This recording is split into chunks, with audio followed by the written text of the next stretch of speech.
The day ng Billboard Women in Music. Nasa van kami, papunta na kami, nakita namin si Levy. Tapos sabi, hala, tapos nakaganyan kami sa van, no? Kasi nasa labas siya. Hala, grabe yung pala siya. Tapos, Nakatayo lang siya. pagbaba ng van, syempre kailangan poise ka. Bawal mag-fangirl. Tapos nakita niya kami, syempre, 8 po kaming girls na parang ang ingay namin, ganon.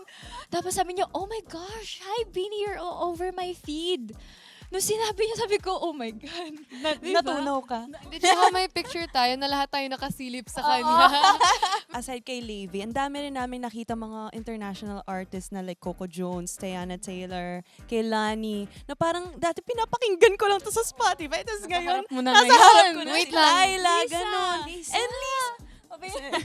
Ang saya lang kasi grabe na-acknowledge na namin. Oh, I like your dress. Parang may narinig ako na gano'n. Si Ate Maliw ata kay Coco Jones. Tapos parang, hala, kilala ko yan. Gawin ako sa isip ko. Pero nakakahiya kasi syempre dapat prim and proper ka, ganyan. So, invited. Baka hindi ka na ma-invite sa susunod pag naggulo-gulo ka doon, di ba? Na pala. Yes, ang ka-table natin si Cara Delevingne.